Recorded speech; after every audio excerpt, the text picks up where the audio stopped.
ಯಾವುದೇ ಒಂದು ಕೆಲಸ ಮಾಡಬೇಕು ಅಂದರೆ ದುಡ್ಡೇ ನೋಡ್ತಾರೆ. ಇಂಥ ವ್ಯಕ್ತಿ ಬಗ್ಗೆ ನಾನು ಎಷ್ಟು ಸಲ ಮಾತಾಡಲಿ ಸರ್? ಇನ್ನೊಂದು, ನಿನ್ನೆ CLPಯಲ್ಲಿ JDS ಅವರು ಆಪರೇಷನ್ ಮಾಡ್ತಿದ್ದಾರೆ ಕಾಂಗ್ರೆಸ್ ಶಾಸಕರು. ನಾವು ಏನು ಆಪರೇಷನ್ ಮಾಡೋದ? ನಮ್ಮದು ಒಂದು ಸಣ್ಣ ಪಕ್ಷ. ನಮ್ಮ ಪಕ್ಷದಲ್ಲಿ ಏನಿದೆ ಮಾಡೋಕ್ಕೆ ನಮಗೆ? ನಮ್ಮ ಕೈಲಿ ತಾನೇ ಏನಾಗ್ತದೆ? ಸರ್ಕಾರ ಅವ್ರ ಕೈಲಿದೆ. ಮ್ಯಾನ್ ಪವರು, ಮಸಲ್ ಪವರು, ಹಣದ ಪವರು ಎಲ್ಲ ಇಟ್ಕೊಂಡವ್ರೆ.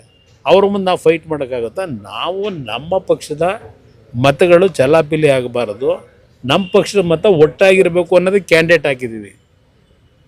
ನಾವೇನು ಗೆದ್ದೇ ಬಿಡಬೇಕು ಏನಾದರೂ ಮಾಡಿ ಕುತಂತ್ರದ ಮುಖಾಂತರ ಅನ್ನೋ ಪ್ರಶ್ನೆ ಇಲ್ಲ. ಈಗ ನಮ್ಮ ಅಭ್ಯರ್ಥಿ ಅರ್ಜಿ ಹಾಕಬೇಕಾದ್ರೆ ಹೇಳಿದ್ದಾರೆ ಆತ್ಮಸಾಕ್ಷಿ ಮತ ಕೊಡಿ ಅಂತ ಕೇಳಿದ್ದಾರೆ. ಇದು ಹೊರತುಪಡಿಸಿ ಏನಿದೆ? ಇವತ್ತು ನಮ್ಮ ಜೊತೆಗೆ BJP ಪಕ್ಷದ ಸರ್ಪ್ಲಸ್ ಓಟಿದೆ. ಆ ಓಟಿಗೆ BJP ನಾಯಕರಿಗೆ ಮನವಿ ಮಾಡಿದ್ದೇವೆ. ನಾವು ನಮ್ಮ ಓಟನ್ನು ಭದ್ರವಾಗಿ ಇಟ್ಕೋಬೇಕು ಅನ್ನೋದಕ್ಕೋಸ್ಕರ ಮಾಡಿದ್ದೀವಿ ಅಷ್ಟೇ. ಅಲ್ಲಿನ ಆಂತರಿಕ ಭಿನ್ನಮತ ಏನಾದರೂ ನಿಮಗೆ ಪ್ಲಸ್ ಆಗ್ಬೋದು ಅನ್ನುವಂಥ ಲೆಕ್ಕಾಚಾರ? ನೋಡೋಣ, ಅದು ಭಗವಂತ ಇಚ್ಛೆ.